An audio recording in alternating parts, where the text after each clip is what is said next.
Boa tarde a todos. Começamos mais uma vez, mais uma edição do projeto Registro de Informação, diálogos entre a biblioteconomia, arquivologia e ciência da informação.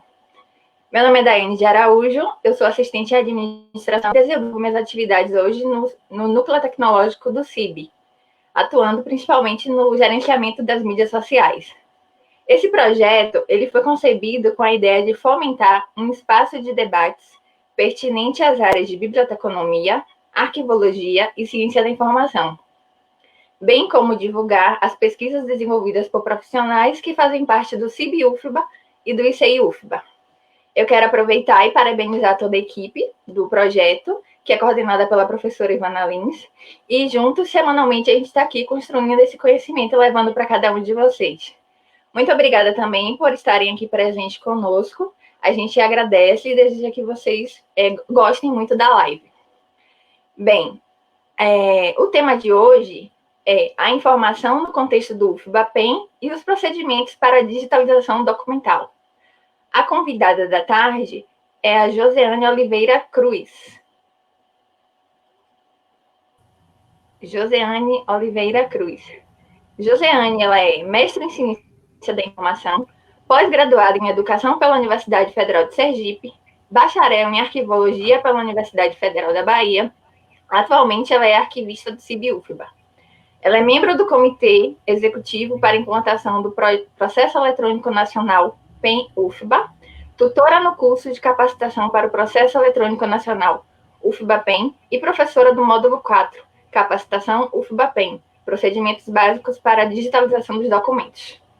Ela atuou como arquivista na Universidade Federal de Sergipe, membro da Comissão Permanente de Avaliação Documental da Universidade Federal de Sergipe, participou do curso do Grupo de Estudo e Pesquisa em Arquivologia e Saúde, o GEPAS, realizou monitoria no curso de formação de soldados e intervenção arquivística no acervo do RH do 12º Batalhão da PM, atuou como instrutora no Programa Educacional de Resistência às Drogas e à Violência, o PROERD, e tem como base o DARE. É graduanda também em Administração Pública. A moderação de hoje vai ser feita pela professora Maíra Salles. Eu vou falar um pouco do currículo da professora para vocês. A professora Maíra, ela é professora assistente do ICI-UFBA, doutoranda do Programa de Pós-Graduação em Ciência da Informação, mestre em Ciência da Informação pelo PPGCI-UFBA, graduada em Arquivologia pela Universidade Federal da Bahia e em Comunicação Social com ênfase em Publicidade e Propaganda pela Universidade Católica de Salvador. Ela é membro do Grupo de Pesquisa, Difusão do Conhecimento e Apropriação dos Saberes, Acesso e Uso da Informação na Sociedade, o Difusas, que é um grupo do ICI-UFBA, e do Grupo de Pesquisa Competências Profissionais e Produção do Conhecimento na Contemporaneidade, o COMPORT, também do ICI-UFBA. Quero dar boa tarde às duas, e eu queria aproveitar para informar que a live tem duração de aproximadamente 1 hora, sendo 40 minutos as colocações da nossa convidada Joseane, e os 20 minutos seguintes para as considerações da Maíra e para responder as perguntas do público. A gente pede a vocês que enviem as perguntas para serem respondidas no final e que sinalizem que é uma pergunta logo no começo. E é isso, gente. Boa tarde, aproveitem a live. Boa tarde a todos Boa e a tarde. todas. Boa tarde, professora Maíra. Tudo bem? Boa tarde também, Josiane. Tudo bem? Boa tarde a todos e a todas. E uma ótima apresentação, Josiane. Estarei por aqui. Obrigada. Primeiramente, eu gostaria de agradecer ao convite, em nome da professora, coordenadora, superintendente Ivana Lins, né? Parabenizar a todos por esse projeto e toda a equipe técnica do CIB. Hoje, nós vamos falar de um tema bem atual, né? Informação no contexto do FIBAPEN e os procedimentos para a digitalização de documentos, que é algo que, com o momento de pandemia que estamos vivendo, se tornou bem ágil a tramitação dos processos e documentos avulsos na nossa instituição.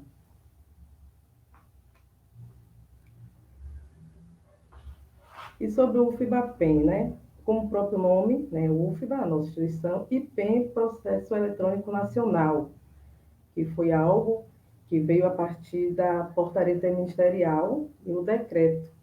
Agora, o programa UFBAPEN, ele veio a partir dessa demanda da portaria interministerial, onde que ele visa implantar a tramitação eletrônica de processos e documentos avulsos, não só processos, mas documentos também avulsos.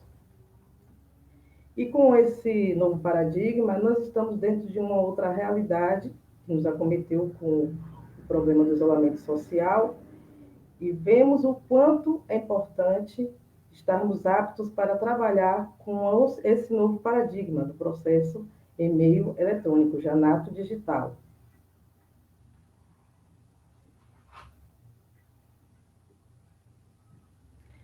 O decreto que regulamenta, né, o 8.539, ele é desde 2015, nessa tela aí, e a portaria interministerial 1677, logo ao lado coloco aí para vocês verem, e a questão também do barramento do PEN Conecta Gov. O que seria esse barramento?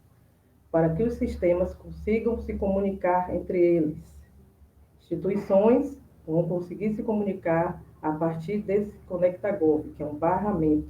E isso vai facilitar a tramitação dos processos de documento por instituições diferentes e dentro da nossa instituição.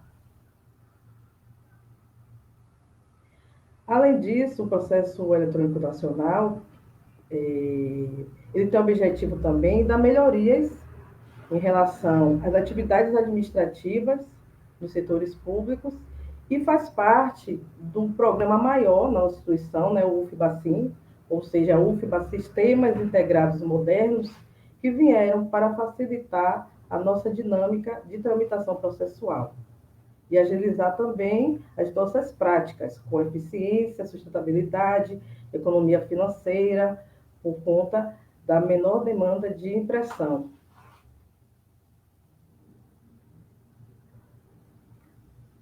E para esse programa, né, nós temos 2 comitês, sendo que um é o comitê diretivo, ao qual tem um caráter decisório, e o comitê ao qual eu sou membro, que é o comitê executor, que é a parte de análise e implantação, vale dizer aqui, que é uma equipe multidisciplinar, que bastante tem contribuído em forma de GTs ou grupos de trabalho, que tem de procedimentos operacionais, o pessoal da SUPAD, GT de tecnologia da informação, GT de comunicação, de capacitação e GT de gestão documental, que é o GT que compreende os profissionais da área de arquivos. E vale salientar aqui que com esse grupo multidisciplinar, nós podemos desenvolver melhor a implantação do processo eletrônico na UFBA, porque temos pessoas de várias áreas. Isso tem fortalecido bastante as nossas atividades. Conseguimos fazer vários registros, que ao longo da minha fala vou expor para vocês, e dentre os primeiros registros que fizemos foi um relatório de avaliação que nós elaboramos, o comitê executor, onde podemos avaliar a conformidade do decreto que nos foi colocado, né? Como estava o Sistema Eletrônico de Informações, o SEI, que é utilizado em algumas instituições, e o Sistema Integrado de Patrimônio, Administração e Contratos, que é o CIPAC. E a partir desse relatório, tem a tela aí, colocando para vocês, da capa, depois vocês podem acessar, nós podemos ter uma maior avaliação do melhor a ser adquirido, adequado para a nossa realidade de protocolo. Logo em seguida, temos 2 telas iniciais, para quem não conhece, que é do nosso sistema CIPAC, que é a do login, e a outra de cadastramento, e logo à frente os módulos, sendo que o nosso é o módulo de protocolo, que estava sinalizado, e esse agora é a nossa tela de abertura ou cadastramento de processo, a tela que passou anteriormente. E para isso, toda essa equipe envolvida, nós tivemos e temos até o treinamento do UFBAPEN, com esse registro das informações. Eu fico com o módulo de digitalização de documentos, mas todos nós trabalhamos para essa capacitação. Então, foi um trabalho em equipe, vale salientar, muito envolvimento, comprometimento de todos. para que nós fizéssemos da melhor forma a implementação e implantação do processo eletrônico na nossa instituição.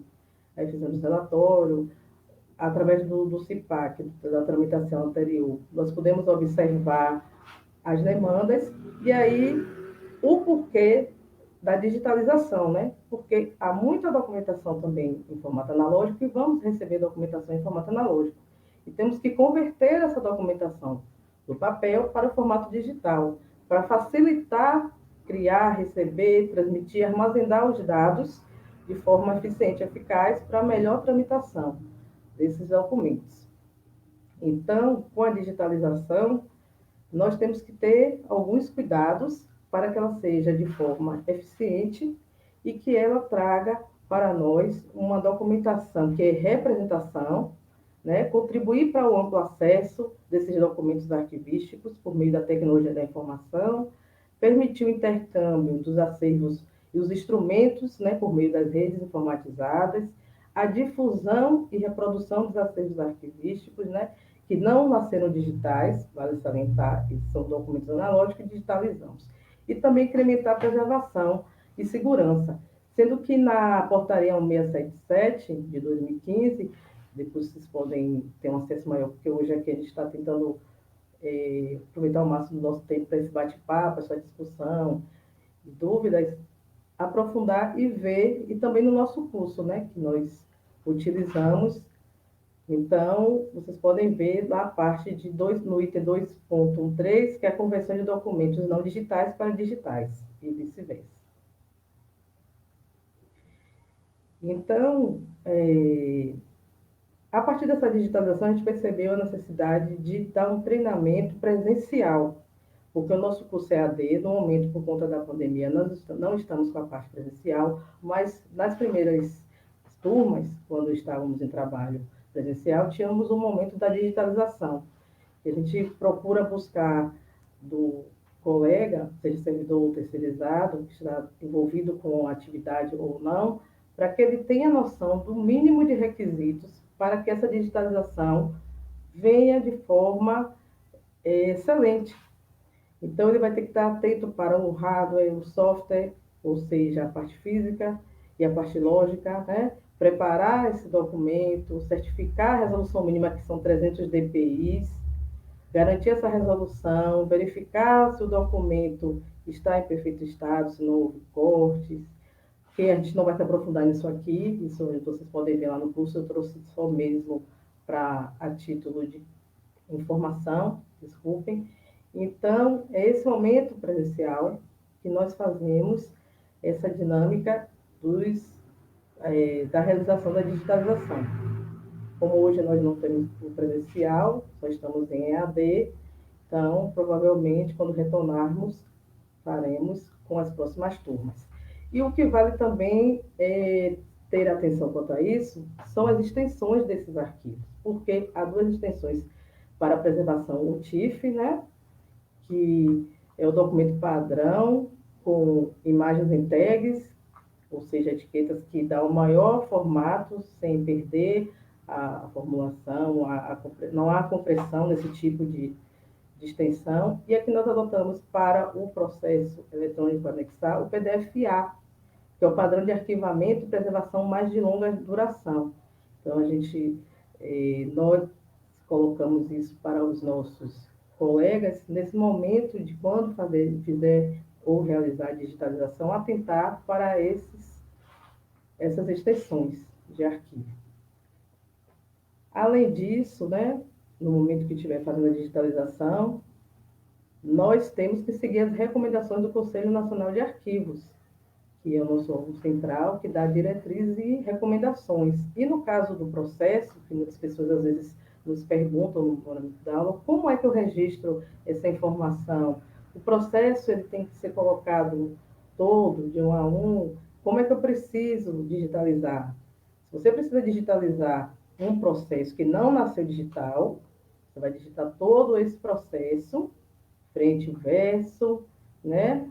E vai formar um só arquivo para colocar lá no anexar.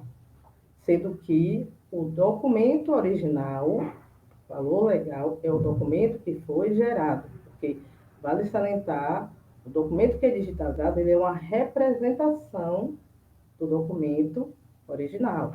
Ou seja, se o documento nasceu analógico, ele vai continuar analógico até o final, cumprindo aqueles prazos da nossa tabela de temporalidade documental, e dizendo para cada código de assunto o tempo que ele vai permanecer ali. Então, a gente tem que ter esse cuidado quando for realizar essa digitalização. Outra coisa, mais criteriosa no sentido da digitalização, como eu falei anteriormente, é a questão de salvar o documento no arquivo único. Porque, às vezes, temos percebido que o documento, salvo em arquivo único, não são todos os tipos de documentos juntos, para cada tipo. Por exemplo, eu tenho um relatório médico para dar entrada no processo de afastamento, de licença, e ele tem um relatório e tem um outro atestado ou outra documentação. Cada tipo desse documento, ele vai ser um arquivo para ser anexado. Ou seja, o relatório tem 10 páginas, vamos digitalizar de 10 páginas e vai ser apenas um arquivo para ser anexado. Tem uma guia ou um outro formulário, ele vai ser só um arquivo. Por quê? É algo que temos percebido de dúvidas. Por que não digitalizar tudo e colocar num só? Porque no momento que você vai inserir lá no sistema, para quem já fez o curso ou quem não fez ainda, a ideia principal é que se você digitaliza tudo como um apenas documento, quando você precisar tirar um documento desse, você não vai conseguir tirar esse documento na necessidade ou se houve algum equívoco no momento da digitalização. Então, a gente tem que ter o cuidado de digitalizar cada documento de acordo com a sua tipologia documental. E também estamos atentos e atentas para a resolução mínima. São 300 dpi.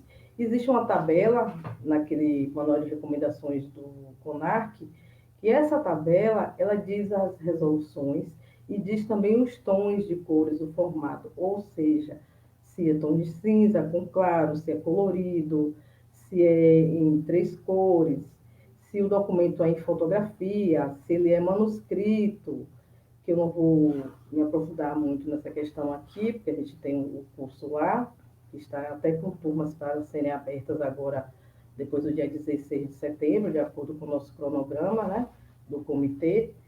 Então, para termos essa ideia, de acordo com o tipo de documento, a resolução mínima e também os tons que a gente deve colocar, o formato do arquivo, o tipo de reprodução, se vai ser bitonal, com tons de cinza ou claro.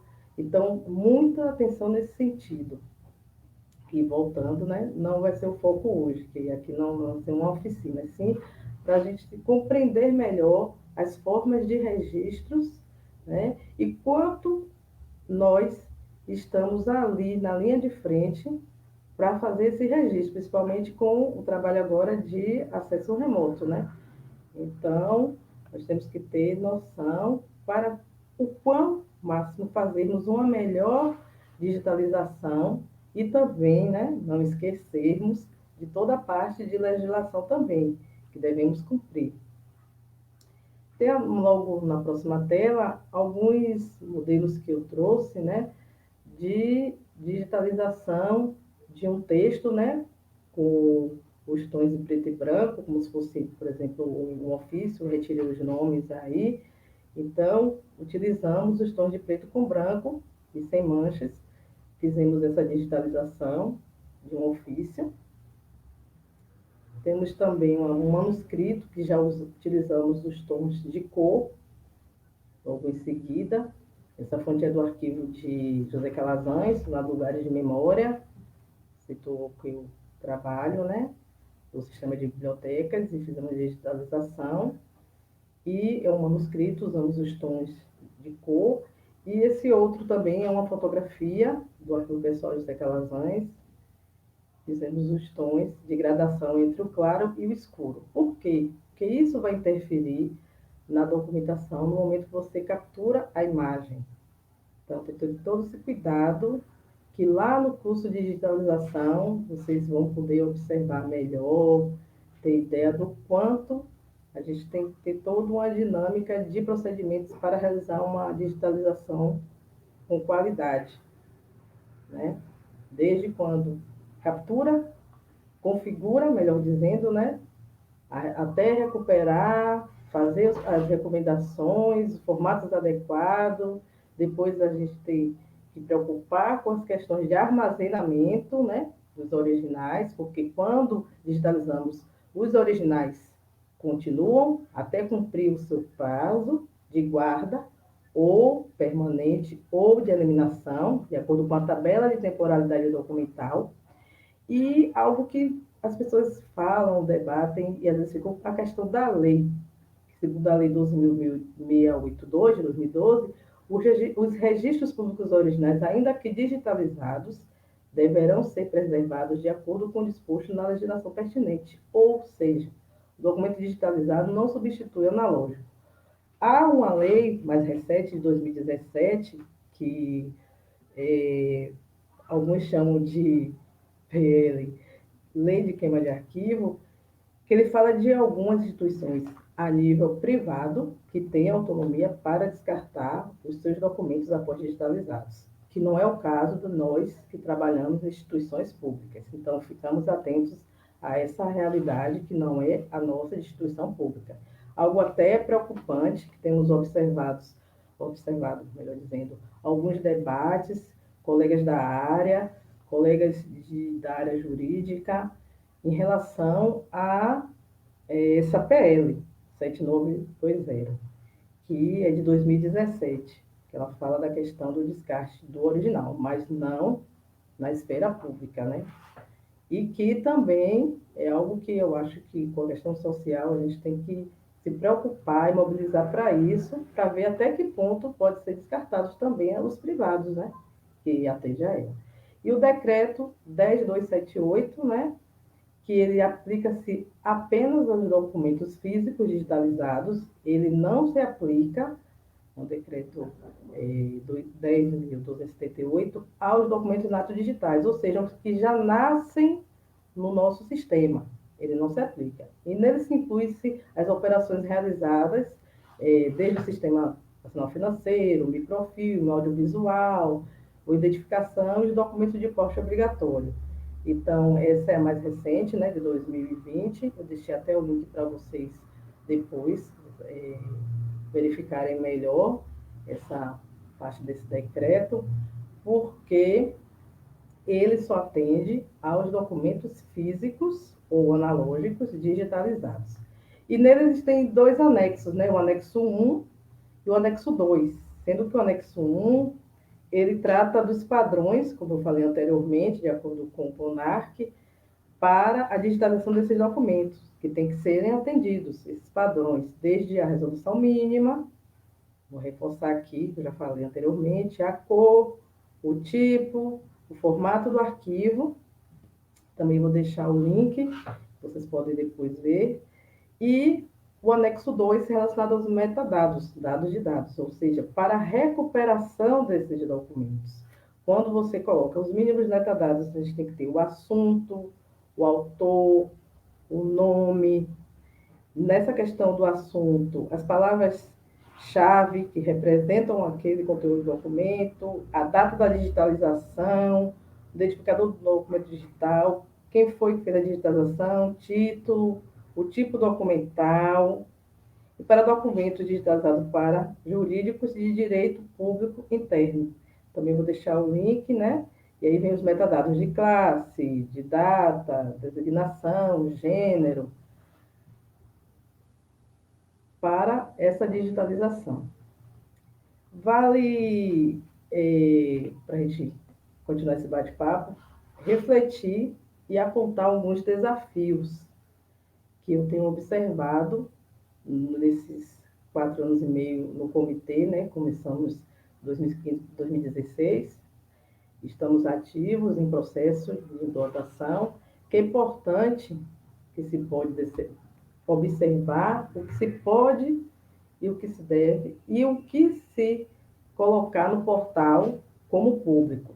Nós temos a Lei de Acesso à Informação, que é de 2011, né? Que, para nós, servidores públicos, lá no artigo 31, já coloca bem detalhada essa questão das informações pessoais, que diz que a gente tem que ter todo esse cuidado para que não disponibilize informação de cunho pessoal, principalmente quando nós estamos tratando de documento, né? E no órgão público. Então, temos que ter todo esse cuidado, algo que já se vem até em momento de implantação, nós buscamos atender na adequação do sistema, já vem até com a base legal, quando você vai abrir o processo, aí ele pergunta se você vai restringir ou se vai deixar ele ostensivo, né? Temos também que ver a mais recente, né, que é a 13.709, de 2018 para entrando em vigor agora, 2020, que é a Lei Geral de Proteção de Dados, que ela vem para estender mais ainda essa preocupação com a restrição desses documentos que estamos trabalhando, porque a partir do momento que hoje, trabalhando no contexto do documento do registro e-mail digital, ele fica mais amplo. Antes, estávamos em outro paradigma. O documento estava no setor, tramitava, tinha o controle, como há também no meio digital, só que a partir do momento que você dá uma tecla e você, naquele momento que está produzindo o documento, registrando a informação, você não caracteriza lá se ele vai ser classificado como restrito ou ostensivo, tudo muda, né? Então tem que ter esse cuidado, porque nós estamos trabalhando mais do que nunca com várias mãos. A partir do momento que eu abro um processo, eu tramito esse processo, naquele momento que eu insiro um documento que eu recebo, por exemplo, até de um processo administrativo, disciplinar, por exemplo, eu recebo esse documento, eu tenho que classificar esse documento. Ele não é público. Por quê? Porque quando lá, externamente, uma pessoa for ao nosso sistema, mesmo sendo guia, e ele estiver aberto como público, ele vai ter todo acesso. E olha aí o nosso cuidado. Então, devemos estar... Eu friso bastante essa questão do compromisso de ter esse documento e restringir os documentos que não devem ser de cunho publicizado, né? E outro fato relevante, que parte por todos nós. Nós realizamos uma atividade intelectual. A tecnologia é uma ferramenta que trabalha em conjunto, mas classificar o documento, seja ele sigiloso, seja ele restrito ou público, é a nossa habilidade. Então, é nesse momento que eu converso com os colegas, tanto durante o treinamento como nas nossas atividades, para que nós possamos sempre ter em mente o quanto nós estamos diretamente ligados a essa questão da classificação e do fazer desse registro. Por quê? Porque todo esse registro que começa ali na abertura do processo vai recorrer lá ao final de quanto tempo esse documento vai estar, de qual forma ele foi disponibilizado e, o mais importante, a construção da memória institucional, que também é social, reflete, né? Somos todos partes de uma sociedade. Então, é outro fato que é um desafio, temos que ir trabalhando a cada dia, a partir do momento que começa com essa dinâmica do processo eletrônico, a gente todo esse cuidado com toda essa parte intelectual de atividade de classificação documental. Por isso, nós fizemos vários registros. Mais à frente vocês vão observar, nós temos registros a partir de guia, para facilitar. Tem aí o link, né, do FIBACIM, que é um guia prático com aproximadamente 48 a 50 páginas, construído pelo comitê diretor e aprovado pelo comitê diretivo, que esse instrumento facilita para que, na hora da dúvida, nós possamos observar, e se não estava ali no nosso guia prático, nós vamos e temos os canais de comunicação. Então, esse canal de comunicação ele serve para haver maior interação, porque trabalhamos com o contexto de informação compartilhada, né? E, ligado a isso, ainda pensamos na revisão de procedimentos operacionais. Por quê? Porque nós entendemos do comitê que a informação ela é registrada e ela deve ser acessível.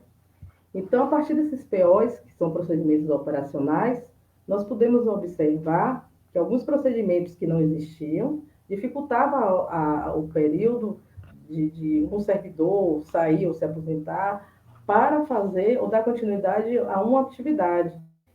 E alguns outros, eles precisaram ser revisados a partir da dinâmica atual, com a legislação, tudo que todo dia estamos ali, nada fixo, né? Tudo vai evoluindo. E a gente sempre ali se capacitando, interagindo da melhor forma para melhor desenvolver as atividades. E pensando também lá na fonte da pessoa que está ali e da sociedade também, no usuário. Então, a gente tem os procedimentos operacionais, que é a equipe da SUPAD, né? Hoje nós temos 66 aprovados, ou seja, você pode ir lá na página da SUPAD, você clica de acordo com a sua unidade, ou você externamente, você pode ter o acesso, e aí tem um passo a passo registrado direitinho como é que você vai realizar aquele processo.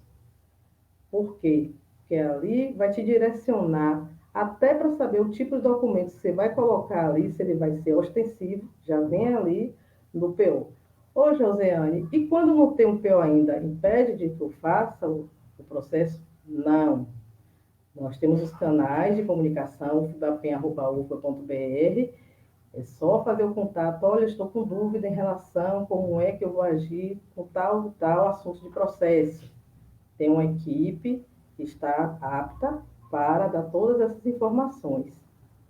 Então, observamos com o procedimento operacional que isso vem facilitando bastante o registro e a minimização de erros. E também de sanar dúvidas em relação de como proceder durante a abertura de um processo ou até observar todo o fluxo desse processo na instituição, onde ele vai passar de um a um. Então, são vários registros e meio digital. Vale salientar, né?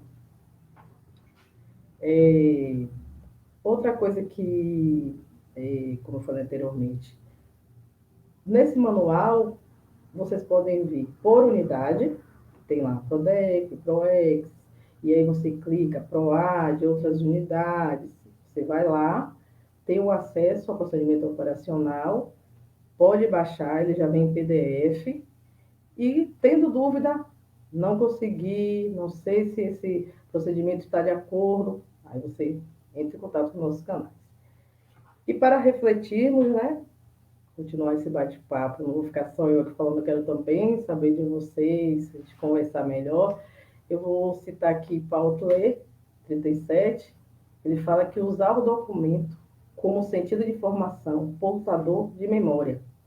Ou seja, a gente tem que haver essa relação das informações, tendo ética durante o registro, de maneira a sanar problemas e facilitar também a tomada de decisões no âmbito administrativo, não deixando de visar lá na frente a preservação da memória institucional e também social.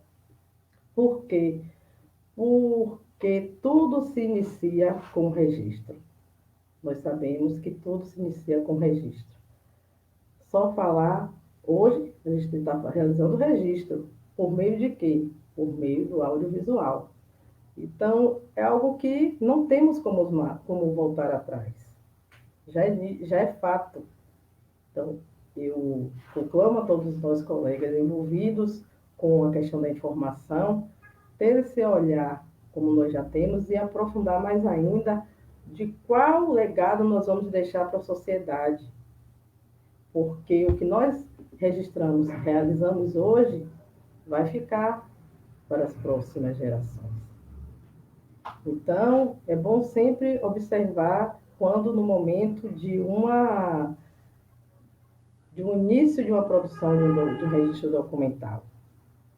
Entender que nós estamos comunicando essa informação por meio de um registro, que é agora nato digital. Então, isso é fato. Fato. E, quase finalizando aqui a minha fala, eu Gostaria também de citar três, né, em 2016, que ele fala que no dia a dia a realidade do trabalho com os arquivos eletrônicos está se expandindo e desafiando as nossas concepções sobre a natureza e o processo de avaliação e destinação.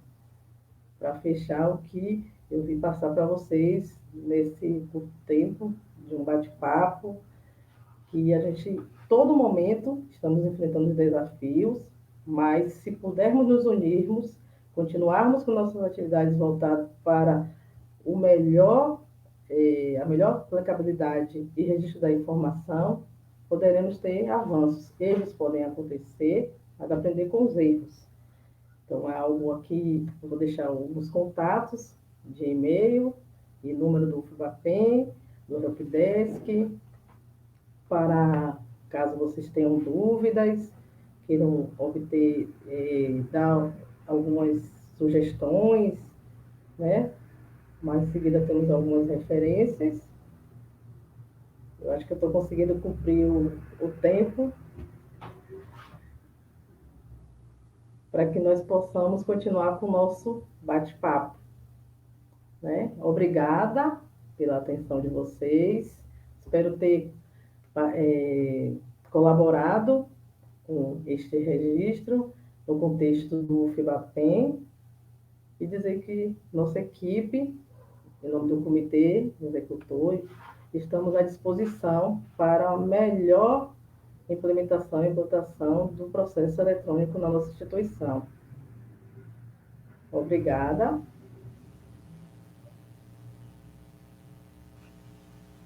Olá a todos, boa tarde a todos e a todas. Josiane, sua palestra realmente foi bem didática, né? Até mesmo pelos comentários daqui do pessoal que está assistindo e tudo, falou que você só foi super didática, super clara. Obrigada. E aí a gente vai bater um pouquinho, um papo, com algumas perguntas que foram direcionadas no chat para você. E justamente falando essa questão, como é importante dessa digitalização, né? Que às vezes a gente não se dá conta do quanto ela é fundamental para esse processo do registro. Quanto à pergunta, por favor. Só para termos noção, é da Luciene Brito. Ela, dentre tantos departamentos e institutos, em números, quanto do universo gigantesco de produção documental da UFBA, o quanto já avançou e utiliza o PEN, e a documentação legada, a documentação física, quantos institutos já aderiram à digitalização para inserir o PEN? É da Luciene Brito. Ok, obrigada, Luciene. Universo, nós temos hoje 66 POs e já fizemos mais de 65% em números dos institutos, né, e departamentos que já estão aderindo ao PEN. E olha que começamos em 2019, efetivamente, a realizar a tramitação do processo eletrônico. Começamos com o setor de compras, que foi o nosso piloto, né? E hoje estamos com mais de 60% de implantação nas unidades, desde PRODEP, a parte de PROESTE, os institutos de ensino e departamentos já estão aderindo. Quanto ao legado da documentação física, nós temos a PRODEP, com a atividade da digitalização dos documentos com assentamento funcional, tem um arquivista na equipe também, comprometidos com essa parte, e a digitalização também na coordenação de documentação e arquivo, CAD, também parceiro, e tem membros deles, a gestora de protocolo também é de lá da CAD, que faz parte da Pró-Reitoria de Administração, e já estão realizando a digitalização de documentos. E temos também o lugar de memória, que é a parte onde eu atuo, que nós fazemos a digitalização do legado de documentos de caráter histórico e permanente. Essas três unidades, que já é uma demanda alta para o universo da UFBA, né? Temos também projetos, né, nos memoriais da Politécnica e Direito, que já realizam digitalização também de documentos. Então, a gente tem avançado nesse sentido também. Espero ter respondido. Com certeza respondeu a Luciene, e aproveitar um pouquinho que você falou do registro de memórias, né, que você está falando a questão da preservação. E você também chamou a atenção disso, como é importante a gente ver como é que a partir do registro vai se dar essa preservação. Como é que você pode avaliar como é que está o UFBAPEN para garantir essa preservação em longo prazo? Pronto. Nós trabalhamos com a equipe de TI, né, que tem uma outra equipe, e concomitante com o comitê executor, que está trabalhando com a questão da preservação para que o nosso CIPAC seja um CIGAD, já avisando. E a partir do momento que nós trabalhamos a parte de planejamento macro do programa, né, que vale salientar que o PEN é um programa, nós já visamos a parte de preservação desde o início. No relatório nós colocamos, fizemos até a apresentação, foi engraçado no período, o pessoal chamava a gente, a equipe do GT Documentos, o pessoal do livro azul, que é o livro da parte de preservação, né, de documentos arquivísticos, voltado para o CIGAD. E hoje, a universidade já tem a equipe que trabalha com essa parte, e os próprios metadados que foram pensados, extensão de arquivos, já visando também a parte de preservação dos documentos natos digitais. Uma outra também, que eu vi até pelos comentários, né, falando um pouquinho da preocupação da digitalização com relação à avaliação, que até você comentou, que é um grande desafio. Por que você disse que é um grande desafio a avaliação no processo do registro desse documento quando ele já nasce digital? Isso aí. Por quê? Porque a partir do momento que você está realizando o registro e abrindo, seja um processo, seja um documento, até uma ata, que é um documento permanente, você tem que ter critérios para serem atendidos. E é nesse momento aí que é o maior desafio. Quem está do outro lado fazendo esse registro, ele saber que aquele registro, alguns serão de cunho a médio e longo prazo, né, 30 a 40 anos, e outros são de caráter permanente, como a ata. Tem um conselho, existem inúmeras regiões e atas. Então, é um desafio naquele momento perceber o quão ele está ali inserido para o registro daquela informação de caráter permanente, para que eles façam esse registro da melhor forma e atendendo aos pré-requisitos para médio e longo prazo e chegar à preservação em meio digital. Uhum. Agora, uma pergunta da Ana Valéria. Ela diz, já que a digitalização não substitui a cópia física, como é que a UFBA tem se ajustado a essa realidade do digital e do físico? Quais são os benefícios da introdução do UFBA-PEN? Ana Valéria. Bem, boa pergunta, Ana Valéria. Olha só, a parte de física, nós buscamos primeiro atender às demandas dos decretos e do assentamento funcional. Por exemplo, o pessoal lá da Prodep, que tem trabalhado, que não é ligado diretamente ao programa UFBA-PEN, eles têm tido cuidado de fazer a digitalização para atender aquela realidade e guardar os originais. Indo para a parte do UFBA-PEN, os benefícios que a gente tem observado. A partir do momento da nossa capacitação e nosso trabalho de visita em loco, que nós fizemos visita nas unidades, primeiro fizemos um calendário, a partir desse calendário, das demandas que não foram poucas, fomos às unidades, pudemos logo já prever que não viéssemos ter problemas maiores quando chegasse, de fato, a demanda do processo eletrônico, com algumas partes que são digitalizadas. E para onde iria? Era a pergunta que o pessoal fazia assim, poxa, para onde é que vai o documento? Quem vai ficar responsável? Já que nossa unidade recebeu isso, a gente traçou com os procedimentos operacionais, porque eles são de acordo com a realidade de cada tipo de assunto do processo do documento. Então, eu vejo como benefício essa preparação a médio e longo prazo, todo esse planejamento da UFBA para a realidade do documento digital e do físico, para que ambos mantenham seus prazos em vigor de acordo com a tabela temporal documental. Espero ter respondido. Outra pergunta é da Daiane Araújo, ela fala, vocês acham que há uma adesão maior de documentos históricos para a preservação que dos documentos cotidianos? Pela minha experiência, sim. Eu trabalho com o comitê, com a parte de gestão, né, que hoje, com o Mato Digital, a gente já cruza os 3 ciclos, né, o corrente, intermediário e permanente, já vai se cruzando, e vejo, porque eu atuo também na parte dos documentos históricos.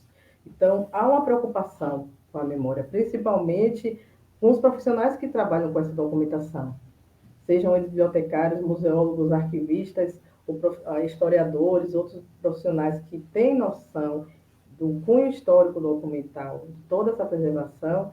Então, eu vejo que está ligado muito mais à parte de documentos permanentes. A maior preocupação e adesão. Eu vou aproveitar, já que você falou dessa questão desses arquivos permanentes, e vou puxar um pouquinho que pela sua própria apresentação você comentou, que é o projeto de lei da queima de arquivos, que fala sobre a digitalização.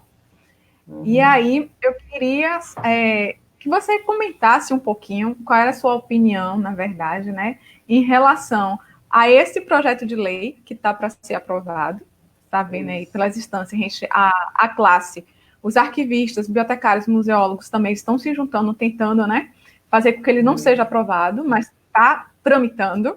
E como é que fica com relação aos documentos que já nascem nato digital, a questão que você também levantou muito claramente, a questão da ética da informação e dessa preservação para a memória social? Como eu falei, é um desafio e que nós, como sociedade, independente de estarmos atuando diretamente com o público, nós devemos estar atentos, porque o contexto político atual, a gente consegue observar que houve e está havendo muito apagamento. Muitos, como posso dizer, atos que levam ao apagamento. Né, ao falso esquecimento, né? Isso aí, Maria, muito bem lembrado, Mayra. Então, nós como sociedade, nós temos direito, nós podemos fazer como nós realizamos, como você bem citou, pessoal, mais diretamente da parte de arquivo, biblioteca, museu, e fazemos atos, abaixo-assinado, estamos ali em frente e conclamamos a sociedade em geral, não só nós profissionais que estamos diretamente ligados, para a gente fazer valer o nosso direito de opinar, de não aceitar algumas realidades que nós sabemos que será muito prejudicial a médio e longo prazo, principalmente na questão da memória. Então, eu acho que tem que ser um trabalho em conjunto e que a sociedade se envolver, de fato. Não só os profissionais que estão diretamente ligados à preservação, à memória, mas toda a sociedade. Aproveitando uma pergunta do Rafael Pompilho, ele pergunta, Josiane, você não acredita que esse momento de trabalho remoto na UFBA não facilita a implantação de processos eletrônicos nos setores que ainda se mostram ainda tímidos com esse novo paradigma? Isso aí, ótima pergunta, Rafael. Com certeza. Eu lembro bem com as colegas que atuam no GT Documentação comigo, que no início havia algumas resistências. Para que eu vou aprender? Isso será que vai ser agora? E aí chegamos à realidade nos últimos 8 meses, 7 meses da Covid, que nos colocou a trabalhar em acesso remoto. E aí estamos vendo o quanto as pessoas estão tendo noção da importância de se implantar um processo eletrônico, né, de forma adequada, com planejamento, é claro, e de se aderir a essa nova realidade, com certeza. Tem aumentado muito e tem facilitado também, aumentou a demanda de trabalho para a gente que está na linha ali, né, do planejamento, do programa, com certeza, mas está sendo muito importante ver a participação dos nossos colegas, porque, de fato, instituição somos nós sociedade. Então, isso eu tenho observado, que os setores que ainda se mostravam tímidos, estão mudando. Né? Porque com a pandemia pegou a gente realmente de surpresa e a gente está sendo forçado a ter uma nova realidade, né? Com certeza. Uma pergunta da Regina Pinto, que fala: a avaliação do documento ela é realizada por uma comissão, apesar da tabela de temporalidade? Muito boa pergunta. Sim, existe a Comissão Permanente de Avaliação de Documentos, né, que já é recomendado pelo Conselho Nacional de Arquivos. Então, essa tabela de temporalidade já existe, teve até a nova versão agora, a atividade meio, e tendo a atividade fim, que são das IFES, que é de 2012, que é o que compete à nossa área de missão, né, da instituição de ensino superior.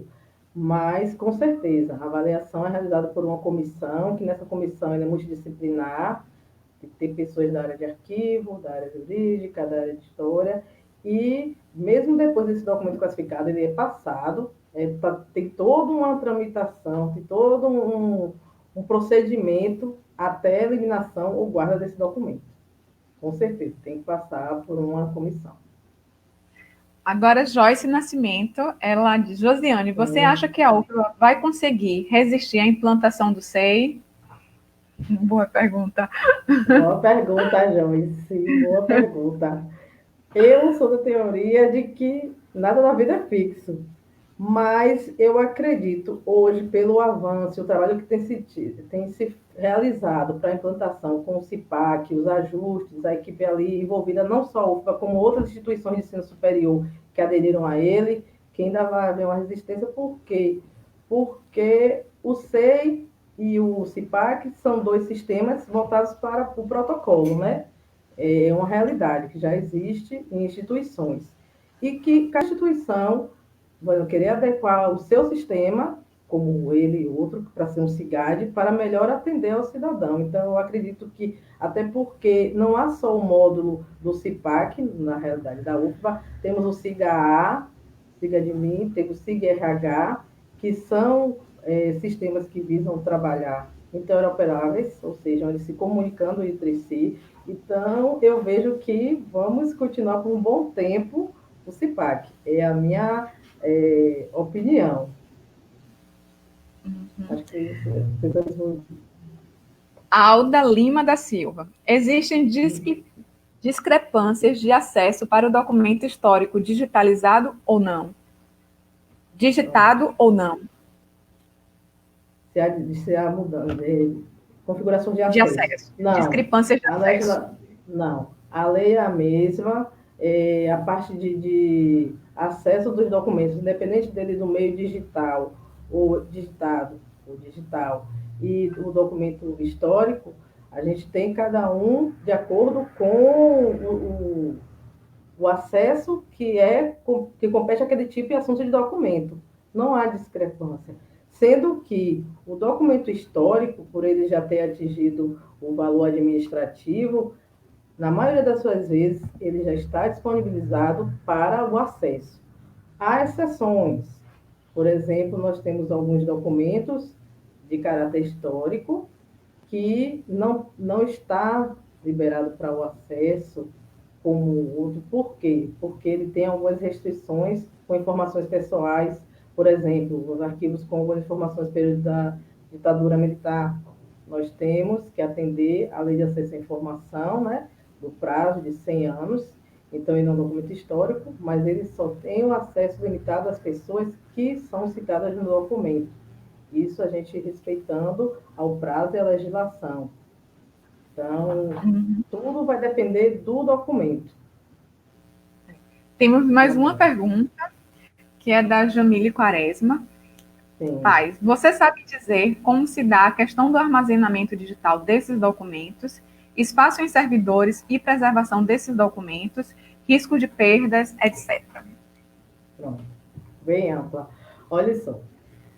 Em diálogo com a TI, desde o início da implantação, nós, do GT de documentação, mostramos para ele todas as normas para se fazer a preservação em meio digital, o seu armazenamento e a questão de preservação. Tanto é que, a partir da nossa entrada, da nossa participação no GT Arquivos no comitê, se atentou para essa questão da preservação do documento arquivístico com a visualização para que não se perdesse a parte toda do empacotamento, que algumas instituições já utilizam até o RDC-ARC, né, Repositório Digital de Arquivístico, confiável, e nós estamos nessa linha para já atender essa realidade. E, independente disso também, o pessoal da TI já tem uma atividade, como eles explicaram, e a gente vem trabalhando em conjunto, porque, independente do processo eletrônico, a UFBA já tem vários documentos que já se vem trabalhando em meio digital, independente da parte de processo eletrônico. E já há uma política de preservação para esses documentos. Espero ter respondido. Uhum. A Luciene Brito, a Nil Bonfim, bastante esclarecedoras as respostas. Tem também pelos comentários que eu tenho seguido aqui, dizendo, parabenizando, né, a sua apresentação, a temática, como é importante, né, para o nosso contexto, realmente ainda mais nesse contexto pandêmico, né, dos novos registros em ambientes digitais. A Luciene Brito diz assim, trabalho fundamental para garantir o acesso ao conteúdo e informação para gerações futuras. Grande desafio. Também tem colegas suas também que estão dizendo que está maravilhosa a live. Também a Valdinéia Ferreira.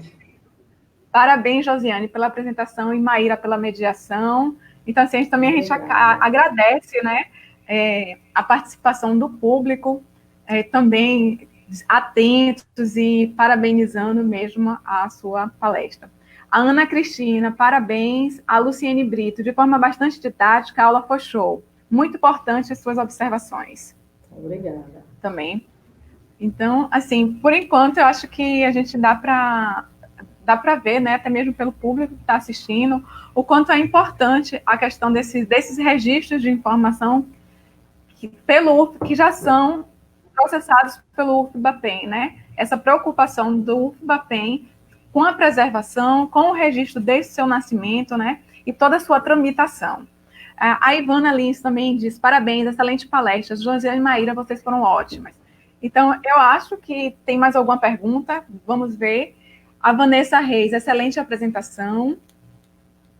Deixa eu ver se tem mais alguma pergunta para os registros. Isabel Barreira, obrigada pela aula, orgulhosa de vocês. A gente agradece também, né? A professora Isabel, a professora Ivana, que foram nossos exemplos, né? O Carlinhos Santana, parabéns, Josi. Então, como não temos mais perguntas, o nosso tempo a gente conseguiu cumprir. Eu gostaria...